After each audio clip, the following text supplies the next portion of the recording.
It's a Dungeons & Dragons podcast that'll really make you think. We're spicing up the rules, mashing up the homebrews, and stirring up the debates. Add a little touch of our own, and you have Chef Bolgg and the Pirate Captain's recipes for everything. With your host, the Pirate Captain. It's not because I took on an entire ship by myself and walked away unscathed just off good looks alone. Chef Bolgg.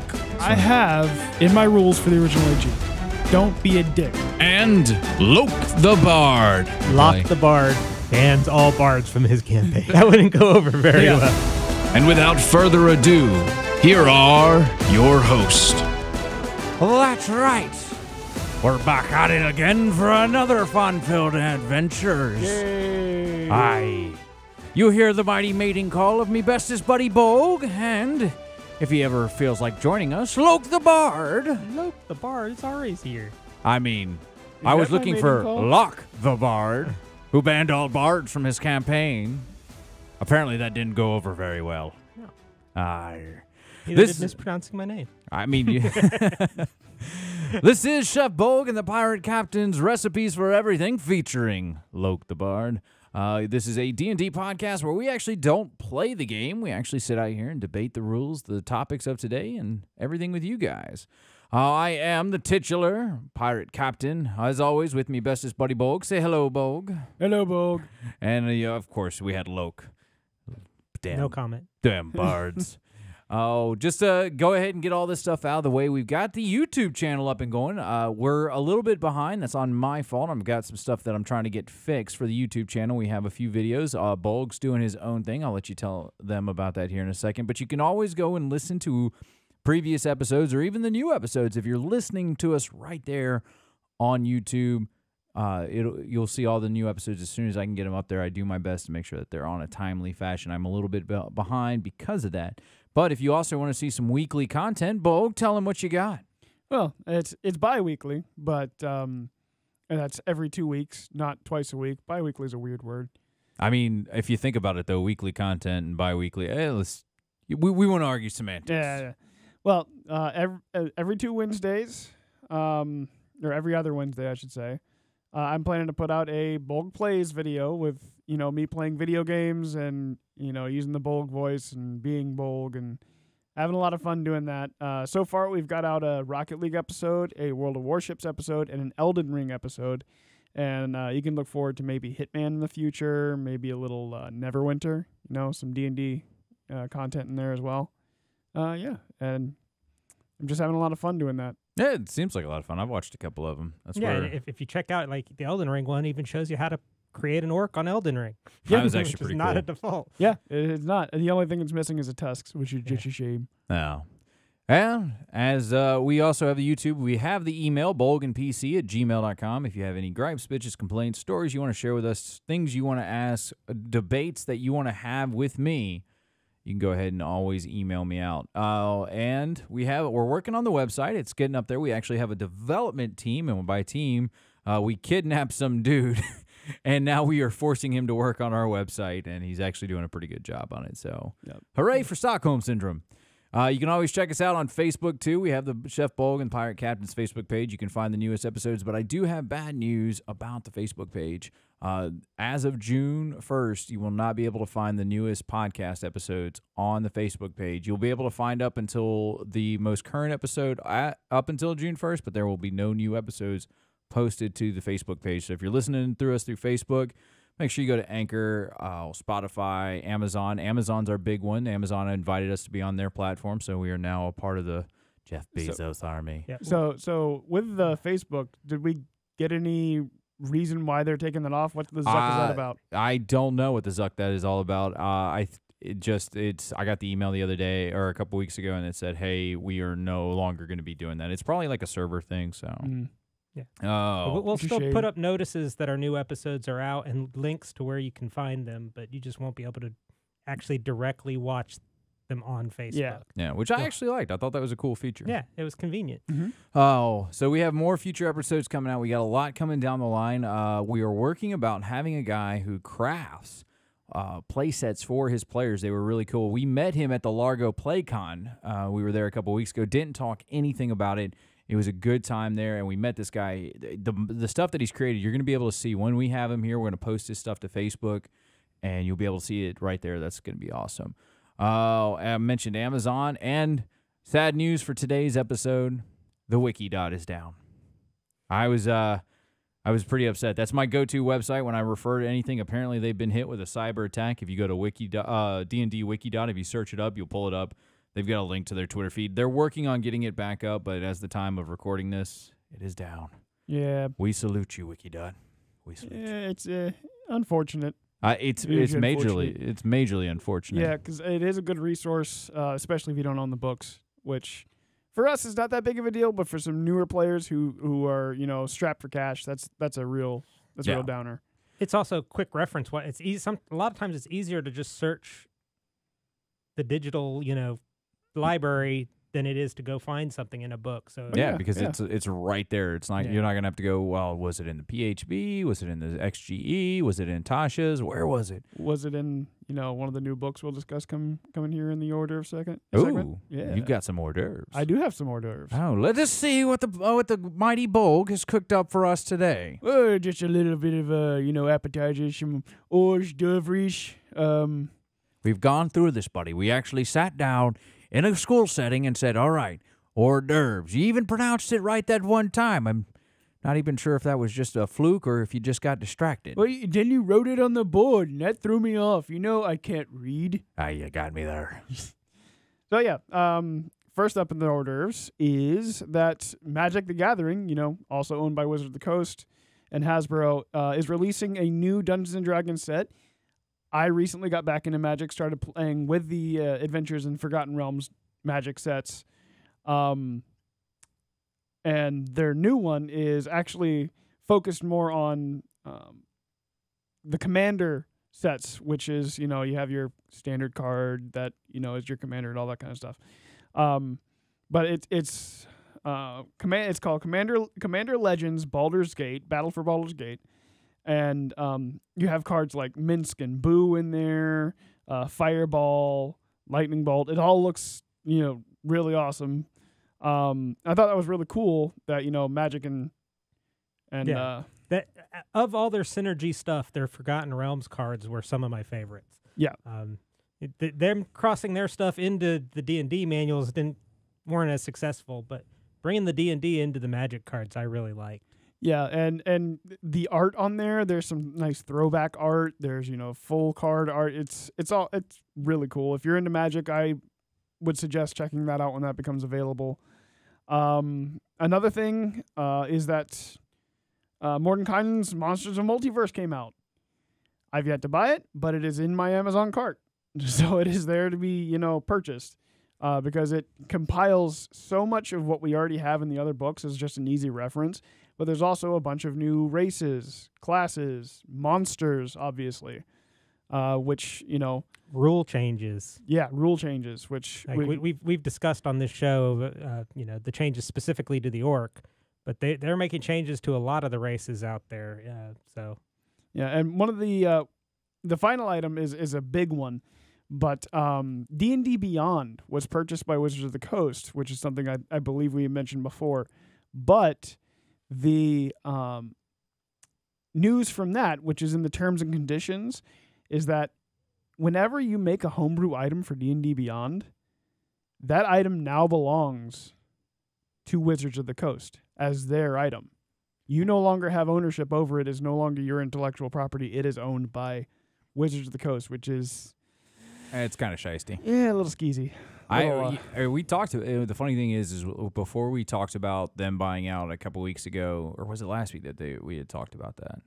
It's been at least 2 weeks. So. Yeah, it's been at least 2 weeks. But anyway, we were sitting there at lunch talking about that, and that was something I said I know I'm going to be worried about is the fact that when they buy this out, that anybody who has new property out there, they're going to take it and make it their own. So hopefully there's other spots that you can post your new creative content out there, but that's going to be... Oh, yeah, DM's Guild is a huge resource for you to post your own stuff and make money off of it. As long as it's not infringing on other copyrights, you make money. Or you can post it for free like we do, which if you donate, thank you so much when you buy that stuff. If you don't, at least you're enjoying it. You're getting something out of it, which a new recipe should be on the way as well. Yeah, and when D&D and Beyond was a third-party product, if a third-party publisher like our friends over at Tacitus Publishing, if they were to put something out, they could list it on D&D Beyond and still keep the copyright stuff. Now, that's probably going to be changing. That's going to make things more difficult for a lot of these third parties. Wizards trying to get their cut of everything. So, I mean, it may help new creators.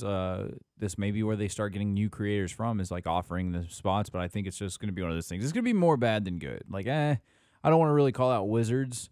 I mean, as much fun as that would be, and I could have a whole rant on that, I don't want it there. Oh no, we love Wizards. We'd love them to come and sponsor. Yes, almighty Wizard of the Coast. I mean, business decisions aside, they do provide us with, the greatest role-playing game in the world. Yes. Yeah, yes. And this is good business on their part. You can't blame them for doing what's best for their business. It's just I think it's going to be difficult for some of the third-party systems. Absolutely. Oh, sorry, here's an interlude. One of the pirate captain's favorite sounds. The sound of a fresh cracked beer. Yarr. Alrighty, well, that's it for our hors d'oeuvres. And if you were listening to the promo from this episode beforehand, this is all things magical. We've got a lot of magic things coming up, including favorite spells. Probably going to be our first topic here, which you can't have D&D without magic. I don't know how many campaigns I've seen where everybody's like, oh, magic's non-existent in the world, and then they're giving out magic items. The magic's all around us if you really think about it, or you're hanging out. And 5e's made it really hard to do a every class pretty much has access to magic of some type or kind. If you say that word that I think you're trying to get to without indiscriminately getting there, we're going to have a problem. I didn't say that. Feet. I'm sorry, what was that? What? I just coughed. I didn't see anywhere. I heard meech. Then again, all right, I always heard meech. I'll take the word meats.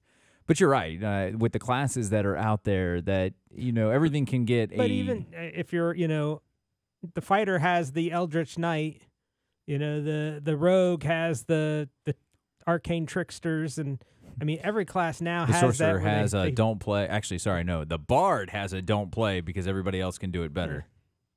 Well, but every class, even the bard is a full magic caster now. Yep. But every class has its magic in it, and then the things the pirate captain doesn't like that are on the ends of people's legs. It's not that I don't like the things that are on the end of people's legs. I just don't like some of the gifts that it gives because it's a little uncultured power. Even the settings are more tailored toward high fantasy. Like, this ain't Dark Sun anymore. It's and you think about it, like when you think of Lord of the Rings, which is where D&D is based off of. There's not a whole lot of magic in Lord of the Rings. If you sit there and think about it, there's only like a handful of wizards in the entire thing. Yeah, they kind of have certain abilities, but there's not innate magic. Yeah, and if you dig into those wizards, they're more racial abilities than they are actual wizards. Where they're basically demigods who've taken on an avatar to walk around. They're more than they are actual. Right. Humans who've studied magic. And so you get that from you. And to me, I think the most magical thing in the entirety of the realm of Lord of the Rings is Sauron in his eye, and the fact that he's just an eyeball. You're just like, okay. So there's magic all throughout this game, and so today we were trying to talk about things that are magical. And one of the things that I always like there's spells. Everybody has a favorite spell. There's a spell that if you're playing a certain class, you're going to take this spell. And it's not Fireball for any three of us. We laughed at each other when we were like, all right, does anybody got Fireball on their list? Because we're automatically... Nigglewort is not here to claim that Fireball is his favorite spell. But we do have our favorite spells. Let's go ahead and start with you, Loke the Bard, because you're the only innate spellcaster in this group. Well... For me, if you're in this kind of a magical world where magic is this prevalent, there is one cantrip that every single person who had, unless there's some kind of genetic factor or gift that prevents them from, and I did air quotes, you can't see it on the radio, so, but gift, unless there is a gift component that prevents you from learning magic, if you have the mental capacity to learn, there's a cantrip every single person in the real world would learn, That's prestidigitation. Oh yeah. Because that is it is your Bic lighter, your light switch, your all the conveniences of the modern world that everybody has and takes advantages of in a magic world would be done with prestidigitation. The little magics. The ability to start a fire with a word, to light a candle, or snuff the candles in your room without getting out of your bed. All those little convenience factors. Worldwide obesity rises to abnormal rates with the introduction of prestidigitation. Right.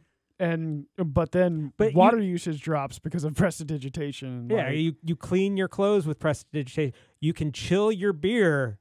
So you would never have a warm beer if you know prestidigitation. Yeah, but then I wouldn't know the follies of not. I wouldn't know how drunk I truly am by how cold my beer is not. Well, if you're too drunk to cast the spell to cool it down, you let it get warm. You drink that slow. That's how I know I'm getting drunk there, buddy, is that if I'm too drunk to finish a cold beer, then it's obviously time to start making other people drink slower. Yeah. Maybe that's just a 12 constitution problem.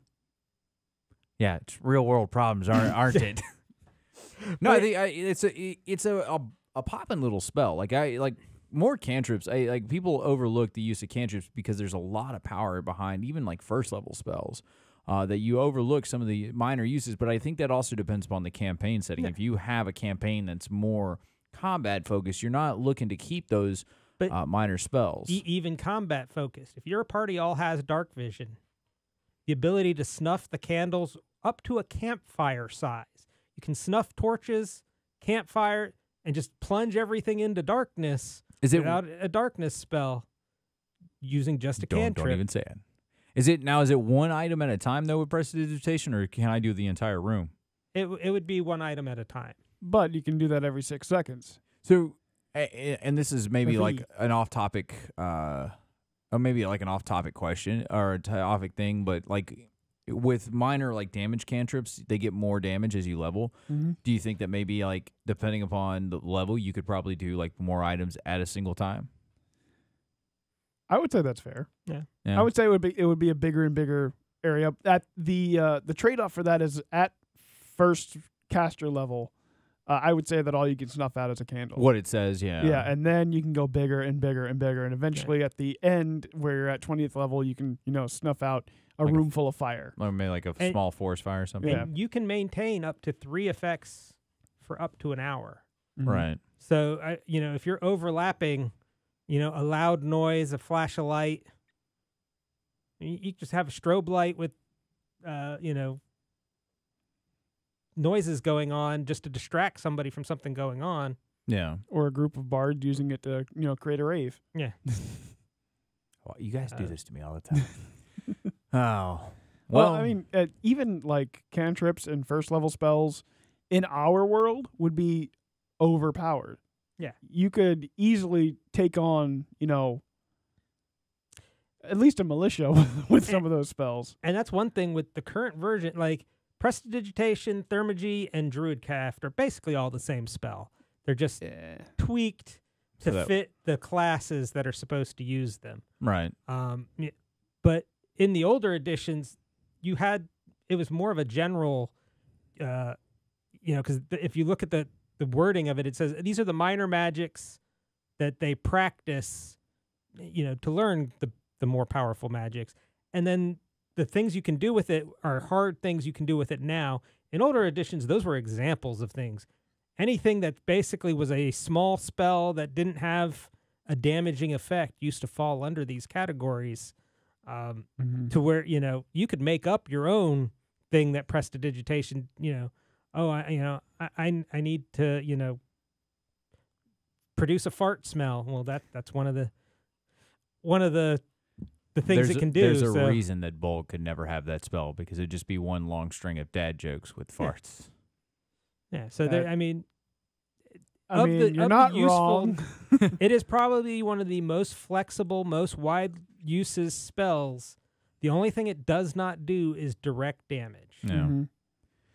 What say ye, Bolgg? What be your favorite spell? It's a bard spell. Everything's a bard spell. Well, yeah, you're not wrong. Magical secrets and all that, but it is a But bard spells are only bard spells. Yeah, no one it is an asked. only bard spell. Vicious Mockery. That's a good. I like vicious mockery though. Like even for the class that shall not be classed. I mean, sure, you can blow up a room full of goblins with fireball. You can take out a line of fighters with, a single lightning bolt. But the bard who waits to the last second to take out the big bad evil guy by calling him a big stinky doo-doo head, there's just something beautiful about that. And the role play opportunities of Vicious Mockery are just great. So you get somebody who's got that quick wit to throw out funny jokes every time they cast Vicious Mockery. I could also see it being more than just like a quick wit of laugh. If I was to reskin Vicious Mockery, let's say I was an acting bard. I would have like the drama and the terror and the comedy mask. They would come out and they would just laugh at you. I think that would be like if I could put it like in a physical manifestation, that would be a really cool way to do that spell. Just flipping somebody off. Since there is a verbal, you have to make some kind of sound, but just flipping somebody off and giving them the bird, gives them a headache. That's beautiful. Yeah. It is one of my favorite damaging spells. Every single bard I have has it. There's a reason. It's because it can create some great comedy. It can... it's useful, too, because it's psychic damage. Not a lot of things are resistant to psychic damage. Yeah, that's something that honestly needs to be fixed. And I think that's a topic for another episode is like, why is there only like one thing that nobody's really resistant to? But no, Vicious Mockery I think is a great one. I wish there was more class-specific spells that only this class could get.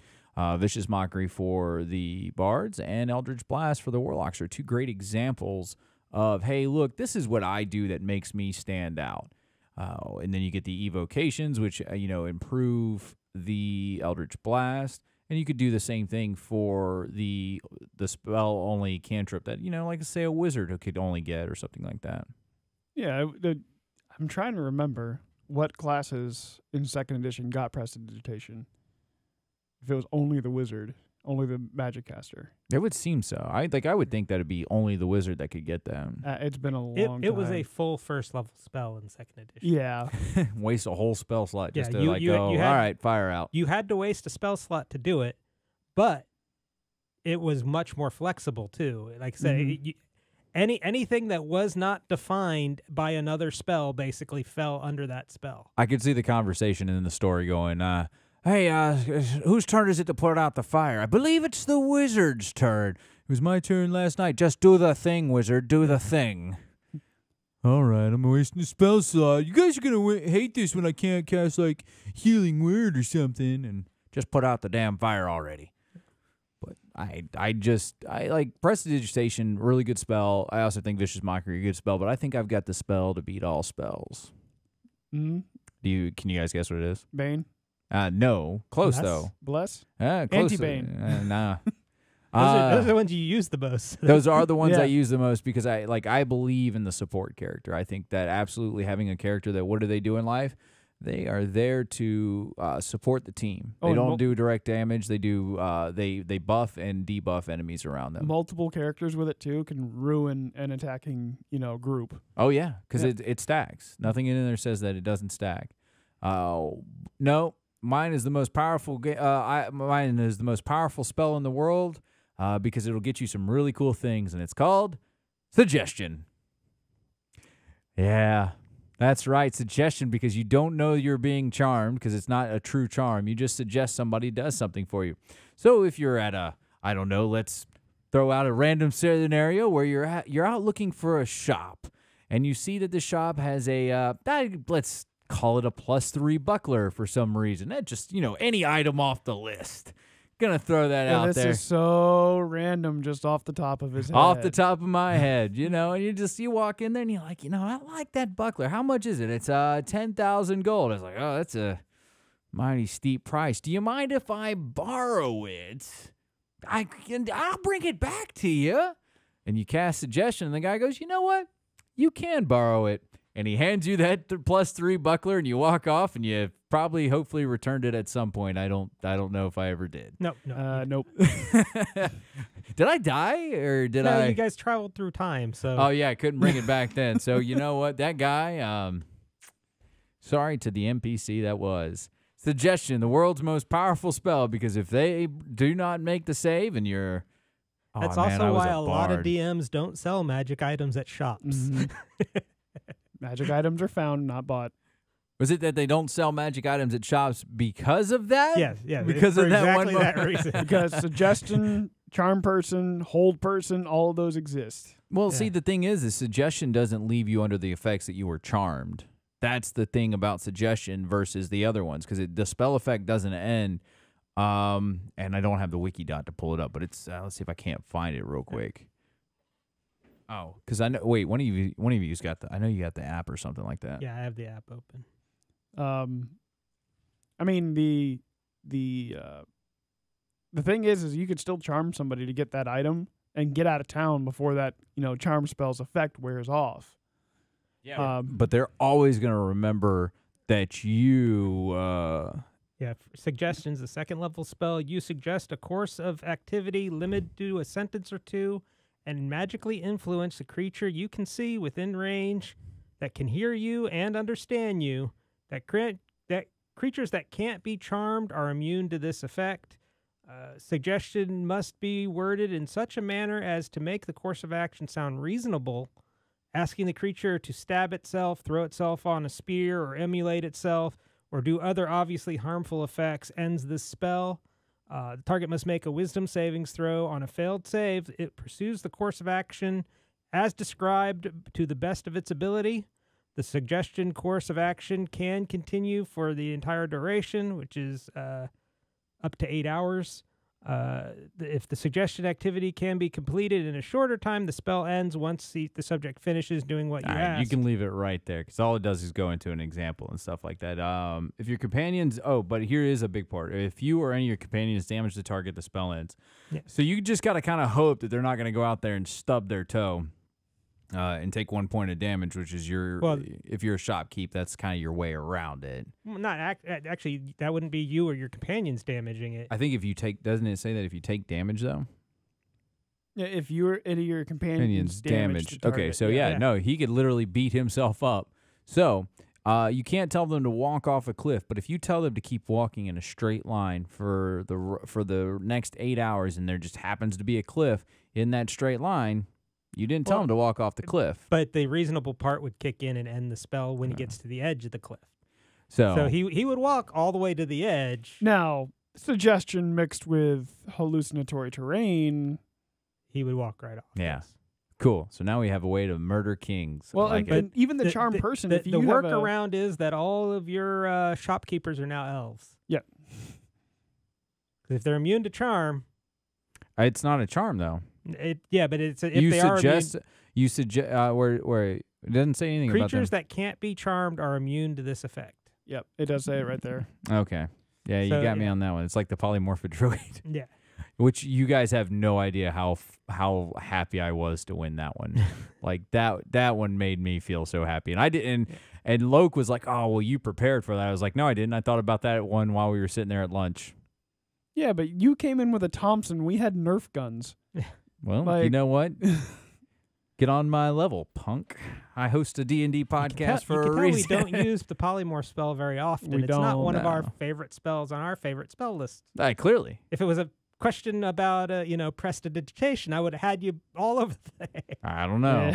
Yeah. But suggestion, man. This is why suggestion is one of my favorite spells, because one, it's an unused spell. A lot of people overlook it, and they don't think to take it. Like, why would I take that? I was like, well, here's why. Yeah. You really want something cool? Heck, you want to sit in the king's throne for a little while. All right.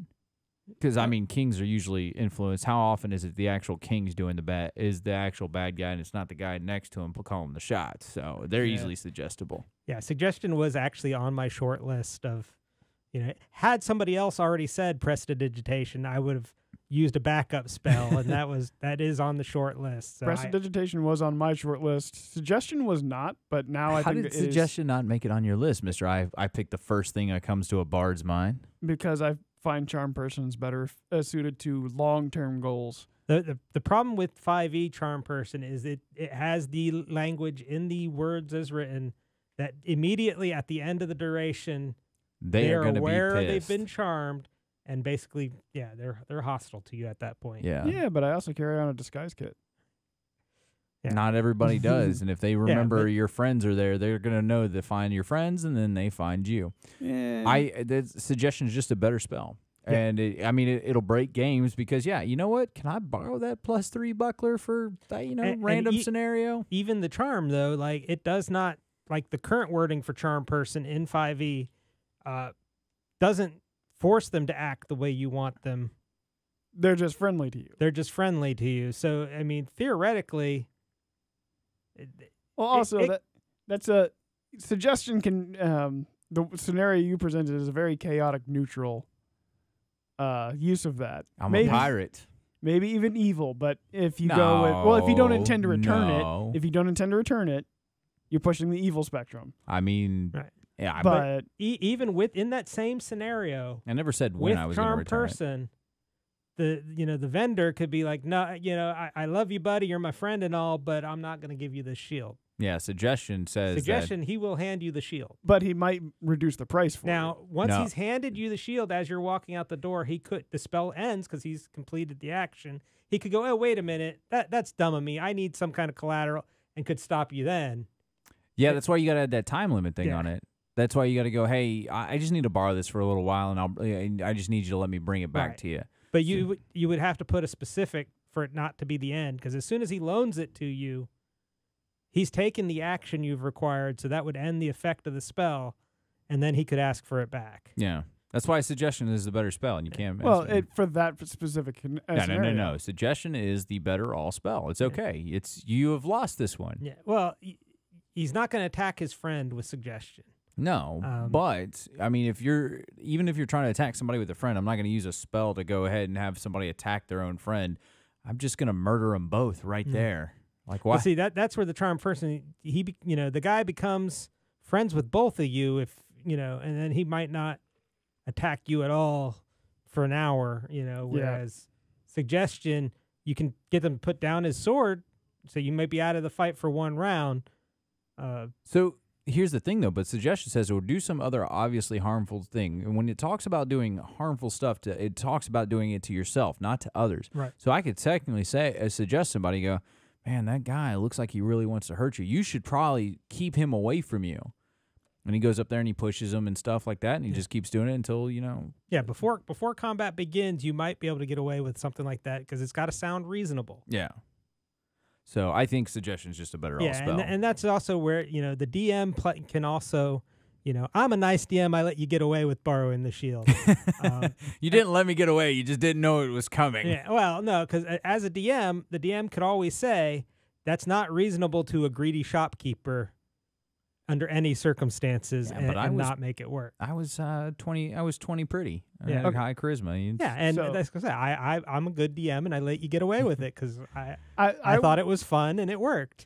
I will admit that suggestion has a lot of uses. Maybe that's the compromise there. They're both useful in certain situations. No. You lost. It's okay. This is like 2 weeks in a row that I get to win, and I'm going to take this victory, and I'm going to revel in it. Because we were also against you when we created Debate and Creation. I was re-listening to the episode a little while ago, and everybody was like, no, Bolgg, you're wrong. And then you tried to throw it out the Dark Vision and what was the other one that you threw out at me? Bards. And I was like, damn it, he got me there. But this one, I'm going to take my victory. I'm going to take this win. Take it. Suggestion is the better spell. And if anybody else disagrees, if It's anybody better agrees. than Charm, which was not on any of our lists. So Yeah. is that really a win? It's a major win. It's not better than It's a win. Prestidigitation. It's a win, all right, because Is it better than Vicious Mocker? anybody else who out there agrees with me that this was the win, you can either mention to us on Facebook or email us bolgandpc@gmail.com. End of discussion. Suggestion wins. See, I think Prestidigitation wins, and then you two are fighting it out for second. I don't think so. I think both of those work better because I can just he could charm person to somebody to throw on the fire, and I can just Charm suggest wasn't his. Well, no. Charm His was person. Vicious Mockery. Yeah, Vicious Mockery because, was you his. know, yeah, we laugh can at the get- fire, but I can suggest you either of y'all to go put out the fire Yeah, but and put out the entire fire in one room too. I already have the fire out because I have magical dark vision, Oh yeah, you want to bring it there, don't you? and that's Vicious Mockery. We always talk about homebrews and stuff like that. That's one of our big topics here. We're debating all the homebrews and stuff. And there was this list I was looking through when we were talking about magical items as a whole. And the game's actually got some really cool ones. And Loke, I know you said you did some work on researching your favorite magical items, so we may let you kind of get into that. But I like this list that somebody came out with. Now, a lot of it on his list are items that are kind of like based in real-time lore. You're talking about the Achilles spear, the David sling. Well, and if you also look at the date on this list we're looking at is from before the minor magical items came out in Xanthars. Mm-hmm. Which are some of the greatest items. You can get like the dancing mug, which is hilarious. But there's some really good ones. Like the ring of shark detection. I'm not saying this is a great one, but this is a good one. Plays the Jaws music whenever a shark is within 60 feet. That was the one. That was my number one on my list as the best one on there. Really? See, I liked Pocket Sand, the one right above it. Oh. Which was the 5-foot range. The target makes a DC 10 con save or is blinded for 1 turn with Pocket Sand. Pocket Sand. Yeah. Oh man, no! My favorite one was a Staff of Life because it's ironically named. Because whenever I think of summoning a demon, I do not think that doesn't say demon. That says lemon. Oh, it does say a lemon. I was reading this on my phone in the middle of the night one night, and that's when I found the list. Because when life gives you lemons, you know what? I hate this goddamn item. I hate this list. I hate this item right now. I love it. Yeah, this is we're getting this list off of Reddit, by the way. DnD behind the scenes by Frank _Isaacs. Behind the screen, yeah. It's got some really cool ones. Like there are some decent ones that aren't just like for shits and giggles. Like this one, the beacon bow, longbow. Doing 1d8 radiant damage and casting light wherever the arrow lands, blinds its target for 1 round. On a critical hit, use the legendary wood elf Elia the Drow Hunter in her quest to undo it. So he pretty much created the raw item from the books. But then there's like Lady Luck. I like this one. A short sword with a blade of silver that critically hits on a 1 and has advantage if you are under a quarter of your max HP. Those who wield the sword tend to discover latent love for games of chance. So as you're out there critting, if somebody goes, hey, I got a dice game, you're going to be more likely to go play a dice game than finish off combat. Yeah. Yeah, none of these are going to be... These are good to give to low-level, parties that you're afraid they're going to... You don't want to give them a full luck blade, which is going to give them 5 wishes and a huge plus to hit. No, but giving them the Lady Luck short sword here, it's not going to break your game. It's not going to hurt you. What could break the game is that they're David Sling. Yeah. Because it's plus 100 damage on a critical hit against any creature larger than you. Just play a pixie. Yeah. Oh, yeah. And we know how I feel about pixies, with barbarian pixies with their 20 strength. 5 non-replenishing charges, though. This is the big thing. It has 5 non-replenishing charges. So once you use all 5 charges, the plus 100 damage no longer exists.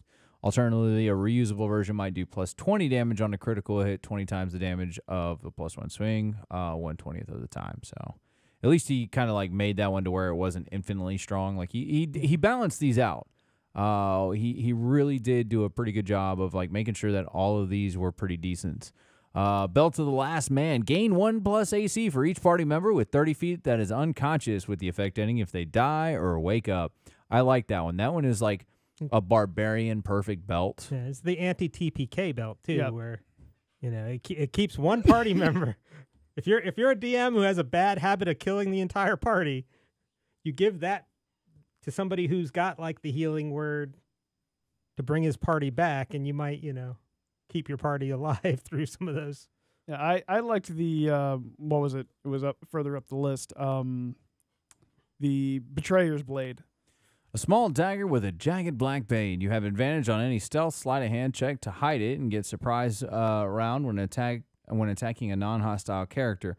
The location of this dagger is currently unknown, but it's being sought in connection with the murder of Count Rothmere. If you have any information regarding its whereabouts, report it to your nearest guard post for a reward of 20 gold pieces. See, that's a neat little just minor magic item that it isn't too overpowered. You just get a surprise round.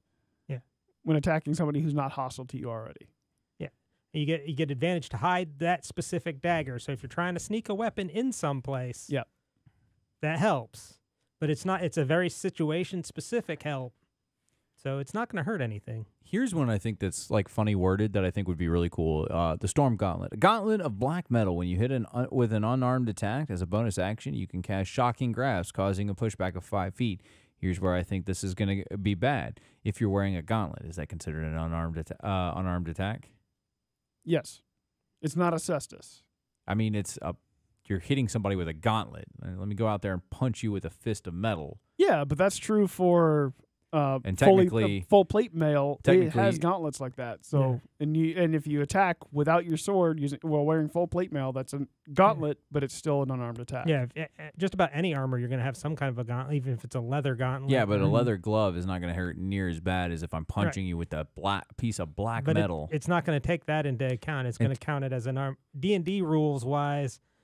Punching you with a leather gauntlet or a steel gauntlet, you're getting punched unarmed strike damage either way. And technically, if you're punching somebody, that's an armed attack. I mean, it's an attack with your arm, yeah. I mean, and look, if he gets to make them, I get to make them too. It's a gauntlet of black metal. I mean, if I'm attacking with black metal, it's going to be Dissonant Whispers, and it's going to be Brand of Sacrifice. Tish. I hate you. I hate you so much. But anyway, no, I think that one's a really cool one because, like I said, it gives you that magic effect of attacking creatures.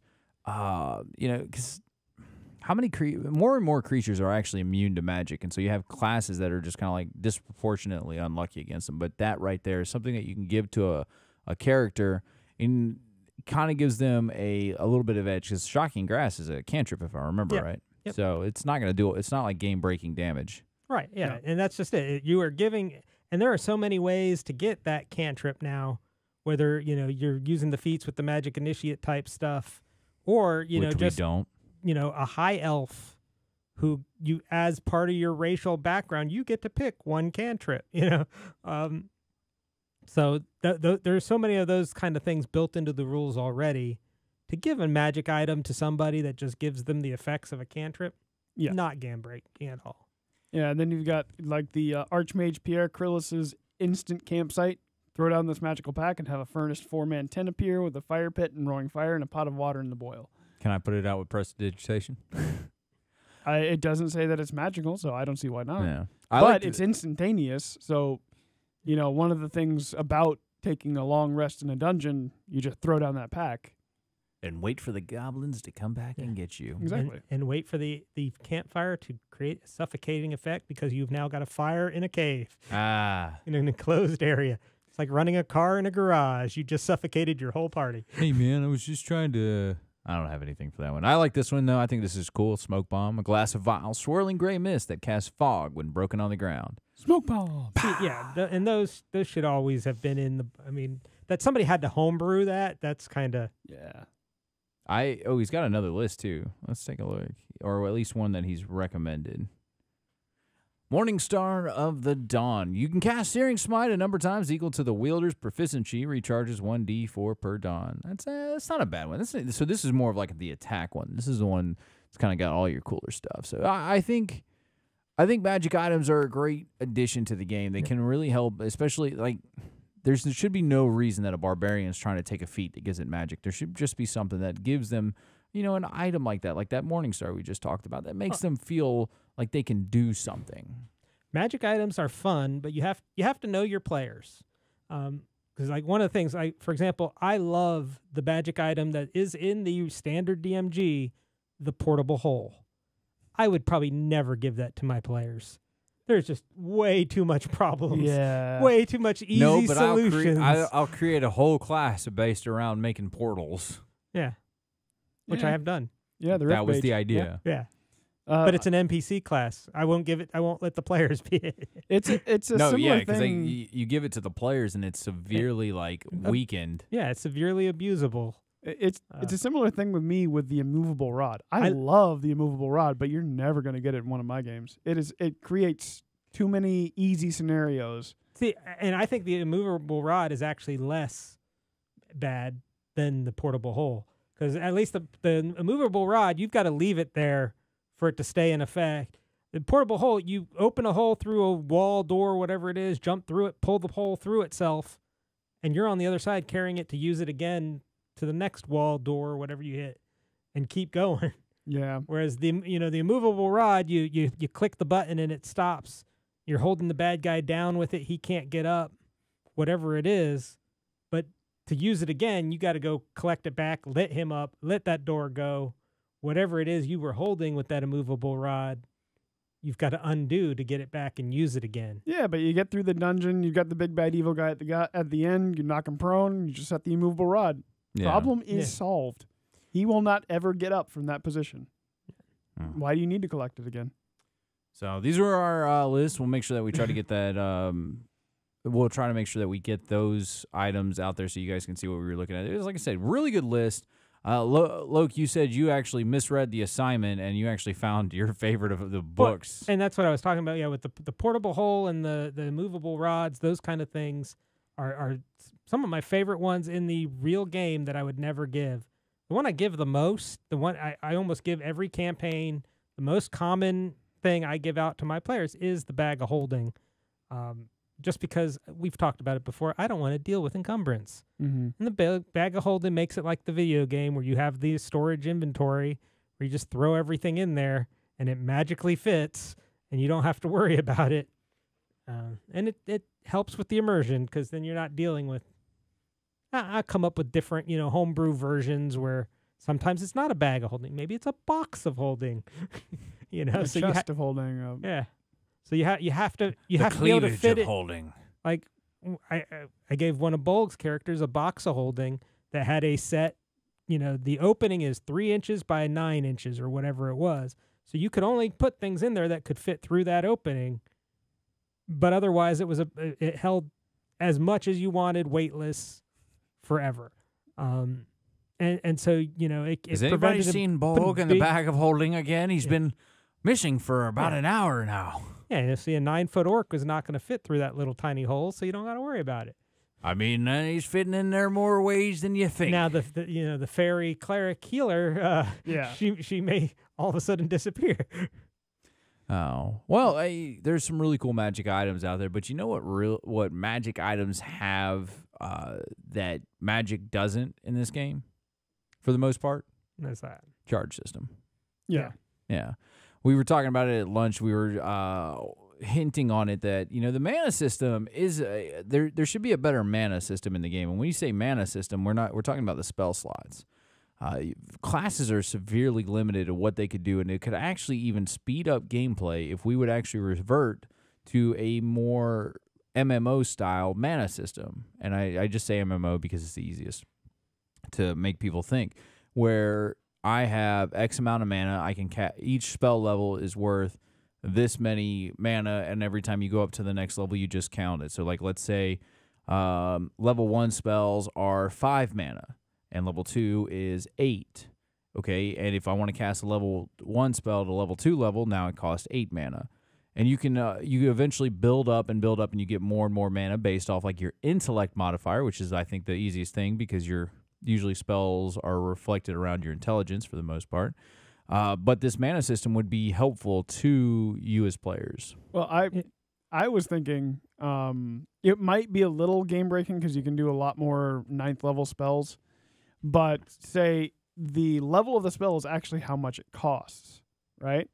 So first level spell is 1, second level spell is 2, and then you have a number of points based on your total intelligence. But what you're describing is my system, but you're just simplifying it, making it 1 is 1, 2 is 2. Yeah. So but you also get, bonuses based on proficiency and stuff like that.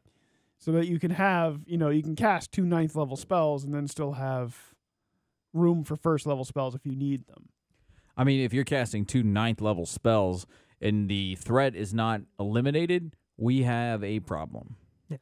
Yeah, and you would have to reduce your total number of spells to make it work because of that problem, where if you give them 1 point per level, that means at level 20 they would be able to cast 2 9th level spells and 2 first level spells.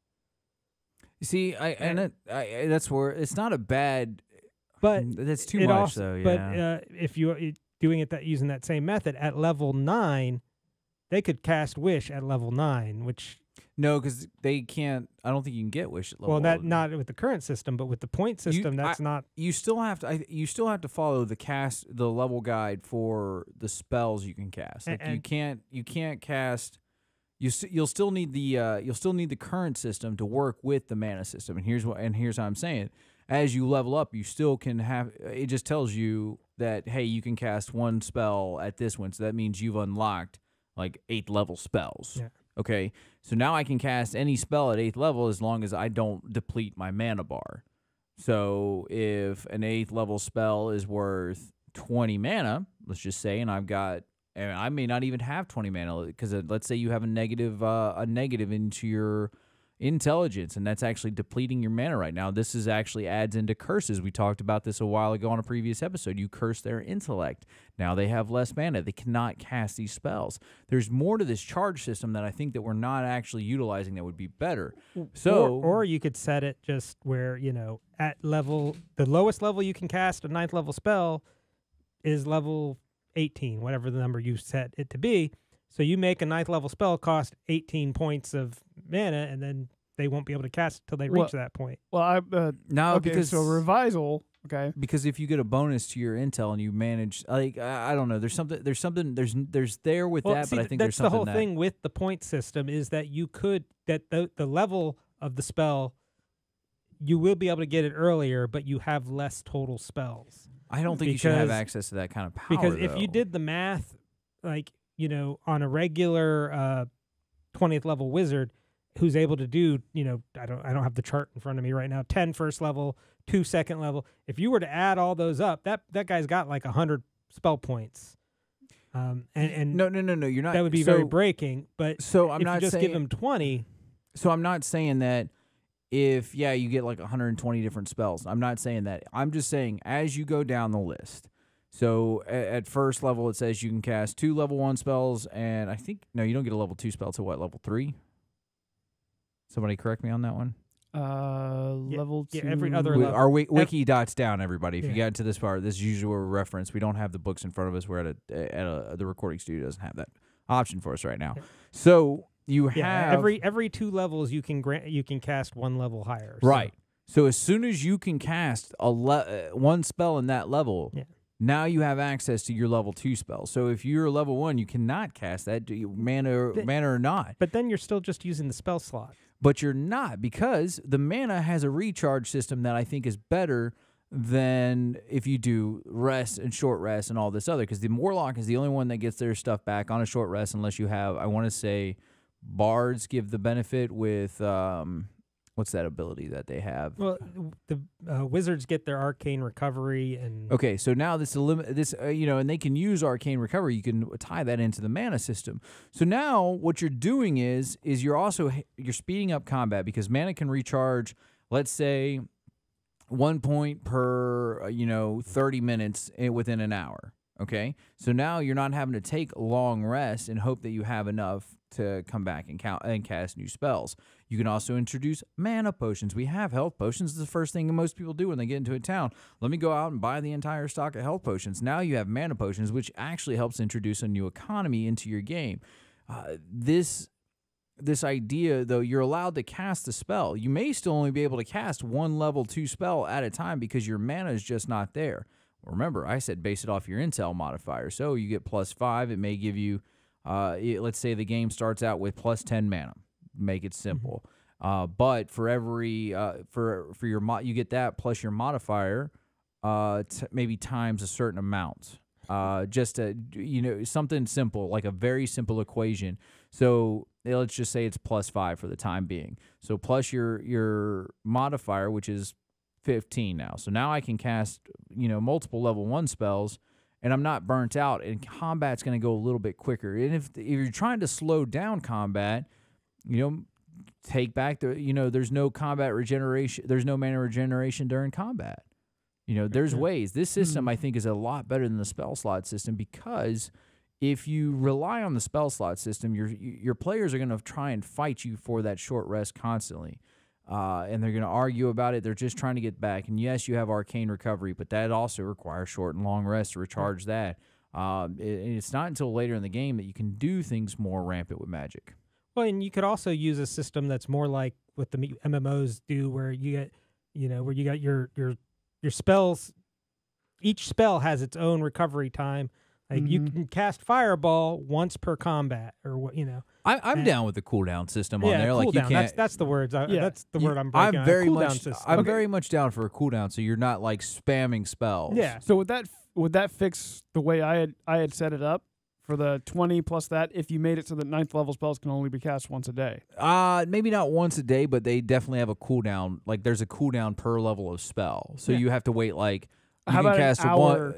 maybe an hour, or maybe even like, because if you're in combat or something like that, the power of a 9th level spell, you're sitting there, you're channeling, you're getting all this stuff, and this is why I hate like the 6-second idea behind combat and everything. But I think that would work. Like you can cast one per like 9 levels. The only thing is some of the lower spells, once you get to higher levels, maybe there's cooldown reduction or something. Like once you get to like maybe it's minute. Yeah, I could see a minute. Minute would be better. Like, once a minute, because that's what, 10 rounds? But then you're back to the thing right there, because it's 6 seconds per round. Yeah. I think that as long as there's like a later down the line cooldown system, that as you're going. Well, yeah, and each spell would have a different, Right, but if. A cantrip's cooldown. It's 6 seconds. It's 6 seconds. But what about a level 1 spell? If you're casting a level 1 spell at, let's say, level 15, you should be able to cast maybe like 2 of those consecutively. Well, how about we got the 6 second for cantrips? What if we just double it? Like if a first level spell is every 12 seconds, so 2 rounds you've got to wait. Yeah, but then I think that's a little much. I think that it's 6, maybe 12, 18. But see, because it's not that you can't cast first level spells. You can't cast the same first level spells. Same first. Okay. So you switch first round. You cast. I'm blanking. Let's just do magic missile. Magic missile and flaming hands. Yeah, and then second round you cast flaming hands. You've cast 2 different, so they're both on their 1 minute cooldowns. I see. I like that. Because then you can also it'll force diversity in combat. Yeah. So you're not just spamming burning hands. Yeah. Burning No, hands. that's brilliant. That's absolutely brilliant because now you can go out and now that mage that was always sitting in the back and he's like, "Oh crap, I just cast all my far level spells. What do I do? What do I do? What do I do?" And what spells you take at your level up becomes more important than because right now you can change your spells every day and your spells knowns and all those kind of things. God damn it, Loke. You done fixed the whole magic system right here. You're hunting down an ent, so you're going to have fire spells, so you prepare more fire spells because you can only do burning hands once, so you need to have Agonar's Scorcher and Fireball. We've talked about this in the past about wizards not wanting to keep their spells, prepared, and we get complacent with this. I think the mana system is a better system than the spell slot system. And there's at this point, it's going to be hard pressed to convince me, oh, well, it's an old system. We've used it forever. But I think the mana system, if you could perfect this system, which I think for the most part, we're on the right path. It just needs to be fleshed out. I think that you could actually get away and have a better gameplay experience with the mana system. Yeah, and there's a reason you see that kind of system so often in the video game spheres, and you don't see a spell slot system unless it's a game specifically based on D&D. You don't see a spell slot type system in most of these games. There's a reason for that. Even in D&D games, they're not even using a spell slot system. They're using the mana system. We were talking about it. What was the game that we were talking about, the one I don't want to play anymore? Dark Alliance. Dark Alliance uses mana. It's a crappy mana system. It's a crappy game. But it still uses mana. Yeah. So I think that the mana system would fix a lot of the magical problems that you have in this game. It also could help dampen some of the use of Charm Person, Suggestion, which is a better spell anyway. But I think that we've kind of got it figured out. The only real issue I'm having with the mana system is that, say you have 2 arcane casters in the same team, one has one's a sorcerer, one's a wizard. The wizard has a 20 intelligence at level 1. They can cast 20 first level spells theoretically, even though they can't. They'll have to wait in order to cast that spell. The sorcerer only has a 16. He only has 16 points to use. Okay, so yeah, no, that does that's the first major hiccup that we have here, because then you even have the warlock. So let's say that mana is not based on your intel modifier, but your spellcasting modifier. Would that help? What if it's based by class and not by a number? Well, it's a number, but it's based on the class. Because you got to give a little bit of bonus to it here and there. You're trying to because a wizard should be able to cast more spells. Probably the sorcerer and the wizard should be able to cast the same amount of spells roughly, because it's innate magic and learned magic. So I would figure that the two of them are probably close to level, but a warlock should definitely not be able to cast. I would say the warlock is basically as it is now. It gets a certain number of spells it can use per day. But those are on a ability type recharge where you roll dice to get that back.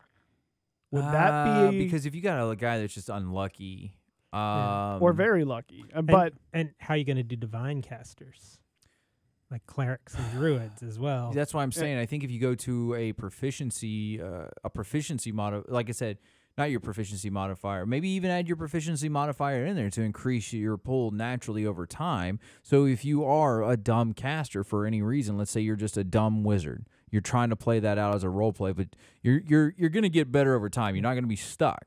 So, and then it's that plus your spellcasting modifier plus a base pull of 10. Okay, so the max you're probably going to get. What's the max proficiency? 5. 6. 6. So max is going to be 21. Roughly 21. Yeah. That seems about right. Yeah, But and since 9th level spells, usually you can only get 1. That's what? That's 2 spells, and you still have a little bit of use of combat if you didn't obliterate the target on the strike. Well, no, you usually only get 1 9th level spell. So if you use that, you've got to wait that however long recharge to use it again. No, to use that same spell again. No, so here's where you're getting wrapped up around it. You're still into the spell slot system because you're thinking, oh, I only could learn 1 spell because it said so. You can learn multiple. And I'll get to where this may become into a problem here in a second, but you're just saying, oh, I only know this 1 spell. I can only do this 1 9th level spell. I'm here to say that you can have multiple 9th level spells. Before you sit up there and go, oh, well, that may be a little bit too powerful, it goes back to the recharge system and saying, oh, I can only cast this one once per turn. You're only going to get 2 in a cast anyway. And it also needs to be prepared spells. Now, if your class doesn't have prepared spells, druids, bards, and sorcerers, right? Don't have to have prepared spells. Sorcerers, I think they have. No, I don't think sorcerers have to have. Sorcerers have it's a much smaller list of known spells. They have a very limited known list spell. Keep talking because I'm trying to figure this out. So okay, but yeah, so. But I was thinking of this as 3 separate alternate. I mean, there's the standard D&D spell slot way, and then there's the spell point type way where you buy your spells for so many spell points, and you get so many spell points back per whatever time period. And then the third way would be the recharge, this cooldown method. Yeah. Whereas some of these sound like we're trying to combine these and overlap these into like PC was PC where he was like he wants to use the spell slots, but he still the spell points, but he still wants to limit them by what spell level the spell slot would have casted at, which I think that kind of defeats the whole purpose of the spell point type system. So according to Roll20. Not my preferred usual look at this. It doesn't have anything about prepared spells.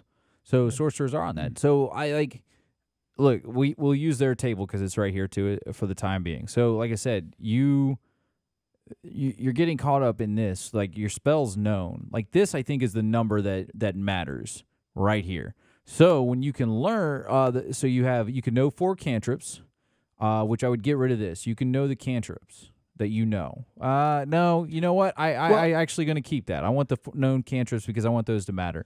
But here's what it is. Spells known just means like I can know 2 different first. I'm reverting back to what you guys are saying. Well, I think for like the sorcerers, spells known is a good limiter because it is innate magic. Sometimes they just don't have access to the learned magic like a wizard would because the wizard does all their magic out of their spell book. Right. So spells known for a sorcerer makes more sense. Now the wizard, on the other hand, doesn't like get as many spells known. They don't automatically learn new spells. They have to learn new spells by research and that kind of stuff. So this actually even will help, diversify your classes too, which is another argument I have against bards, since bards can just do it all. But now they're limited. They would have to be the same thing. They'd have to learn a dance, a song, something. And I don't, as much as I love bards, I don't think they should be full casters. So here, okay. So yeah, that goes right there. I can deal with that. That's okay. Now we're limited. But wizards, who can? Wizards should probably be the only class, because they are like, look, I have searched the arcane arts. I have done some things that even I don't want to talk about, but now I know 2 9th level spells. I can cast 2 9th level spells during combat. I'm probably going to be spent, and maybe even tie mana to exhaustion. Yeah. I think that you hit 0 mana, you automatically take 2 levels of exhaustion. I would say I would honestly say you get to a critical low of exhaustion, and if you hit 0, yeah, I can give you the 2. But if you get to like a critical low, let's say you're down to your last 3, because Magic should take something out of you. It's a powerful force in the world of D&D. So if you don't, the lower your mana gets, the more levels, a level of exhaustion you're going to reach. Oh, do you really? That could be a big issue too. Say you have a spellcaster, gets down to 1 mana, uses that last 1 mana. What if that locks them out of their cantrips now, because they don't have any magic pool left? Ooh, that would be good. Like especially for like wizards or people that have to warlocks even, because that would put a limit on Eldritch Blast, because you can just go around and like fire that from the fingers. So for warlocks, I think the spell list could be a lot of fun. You could randomize what spells they get, because their magical sugar daddy is giving them access to different stuff at different times. I could appreciate that. What say you, Loke? I see. Like I said, we're kind of combining multiple ideas into a uniform system of but is it alternate not working? magic. I would prefer if we were going to switch to a spell point type system. I still say you get rid of the spell level requirements. So, as soon as you have enough spell points to cast a level 9 spell, you could spend all of your points for that day and cast that 1 9th level spell and be done casting for that day. But based on our stuff that you have 10 to begin with, if 9th level spells cost 10, well, you'd cost 9. That's what I'm saying. You'd have to a first level change the character could cast Wish and pain. You'd have to change the cost. If a first level character had, 10 spell points, a 9th level spell is going to have to cost like 90 to cast it. And technically, wizards can get access to 9th level spells at the beginning of the game if they just so happen to like get the best percentage roll out there. They go, oh look, I got this. Somebody out here was teaching me how to cast. So Meteor. how about they could have it in their book, but they wouldn't be able to cast it. Right. How about 10 times your spell, your caster level? 10 times your caster level, and then play with the amount of 10, 20, 30. No, because you're talking about 200 points at the final level. You're going to black. You're making the math a little difficult. Yeah. Well, yeah. And then like I said, it's going to have to how you set the point levels is going to also have to affect how you set the costs to match. If 10 plus 1 per level. So if you get at level 1, you get 11, just basic, all right? And then at level 2, you have 12 mana, just basic. It's just, it matches your... So at the end, you'll have 30? 30, okay? Plus your proficiency and your spellcasting modifier. So and then each at level top you'll have 40 points, right? Yeah, 41. Yeah, 41. Okay. So and then maybe each assuming spell you go to level 20. is how many mana points is its spell level times 2. That way, a 9th level spell is 18 points. Yeah, that's not bad. What do you think? Well, and that would mean that the genius with a +5 at the beginning. Okay, so starting with 17, you're getting wrapped up around that spell thing. So that's, I think, okay. So then how do we fix that problem? Because I don't think proficiency. Just proficiency. Yeah. That way at the final it's 36 points. 36. So you can cast 2 9th level spells, but then you're done. Yeah, but what? Okay, so what level you're going to be able to get because you're already 10 plus your proficiency. That's 2, 12, plus your what do we say? And plus 1 per level, right? Mm-hmm. So it's 11. What's your proficiency? Okay, so you're talking Beginning 13. proficiency is 2. 13. By 5th level, it's 15 plus 3 is 18. So that's when you have 5th level would be when you have access to 9th level spells.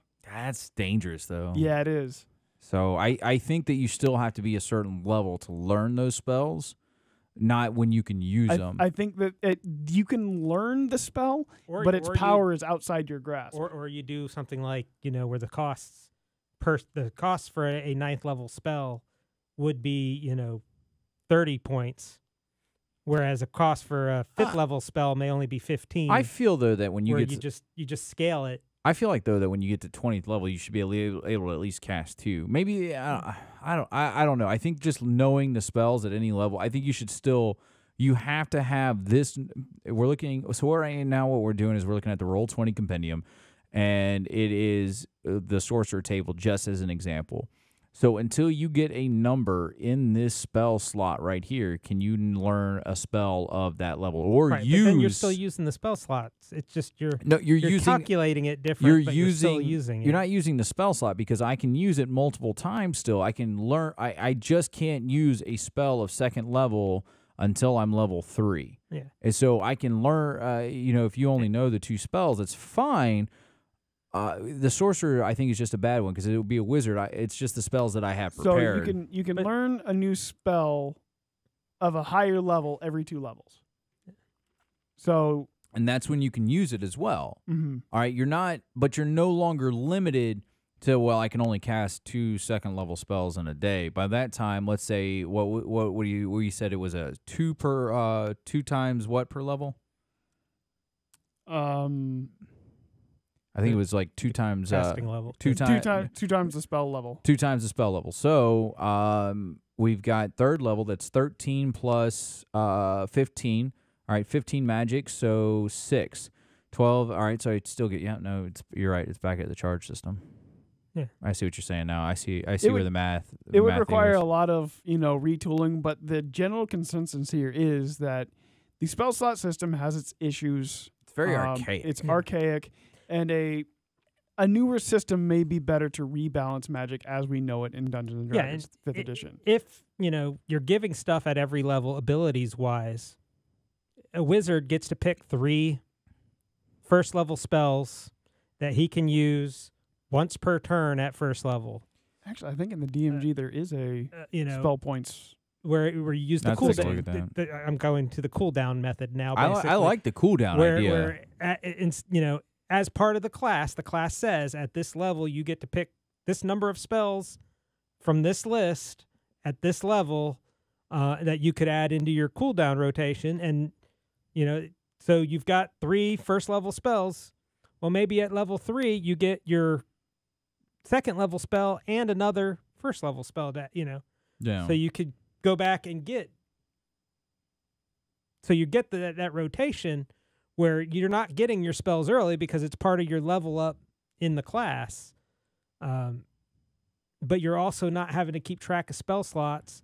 And then you're also not spamming the same 3 spells. Like every combat is not going to be, okay, I'm opening up with a fireball. Okay, I'm shooting my lightning bolt. Okay, I'm upcasting this spell, Yeah, you're trying to actually bring some diversity in the combat, which I think is very much overrated. If you got the same guy doing the same action all the time, I'm going to charge in, I'm going to slash his head off and stuff. No, it's not Here's a hot take that I think might be a little controversial, but I stand behind it. Every spell should be a ritual. Every single one. Well, you could. I mean, I don't think every spell. Well, I don't think every spell should be a ritual because 10 minutes. If you can spend 10 minutes during combat, let me stop him right there. If you can spend 10 minutes during combat, you're not in combat. Well, that's the thing. Maybe you're not using it in combat. Maybe you need a fireball, but you don't want to expend mana doing that. You and a couple buddies spend 10 minutes. You create a fireball, to blast down a wall in secret. It's not in combat. It's outside of combat.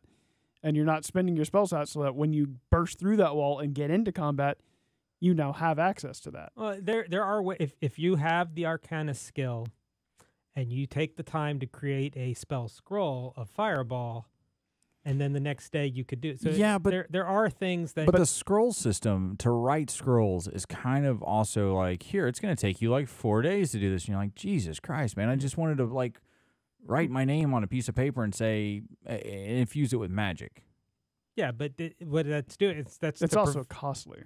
Yeah, it's that's to prevent you what I'm saying. from doing like what he's saying, where you get unlimited fireballs that you can just keep pulling scroll Yeah, but after it scroll after still costs scroll. 10 minutes of your time to do it. Yeah. I think that if like you're trying to shoot a fireball from outside of combat, you maybe not use a spell slot. Like maybe I don't. That's a hard call. I think that's going to be a conversation for another time. Maybe, yeah, because we're getting a little up there in time. Yeah, we are. Dear listeners, we don't want to waste too much of your time. We've wasted plenty of their time already. And that'd be the music. We appreciate you guys listening to us. Is that what that was? I thought that was just in my head. It was. Appreciate you guys listening to us. Make sure you check us out on YouTube, Facebook, email us, Chef Bolgg and PC at gmail.com. With that being said, say goodbye, Bolgg. Goodbye, Bolgg. Say goodbye, Luke. See ya. Bye, guys. We appreciate you listening to Chef Bolgg and the Pirate Captain's Recipes for Everything, featuring Luke the Bard, of course. Make sure you go find us on Facebook to see what old concoctions Bolgg is cooking up in the kitchen. And if you want your emails read, then email us at bolgandpc@gmail.com. And as always, happy adventures. Yarr.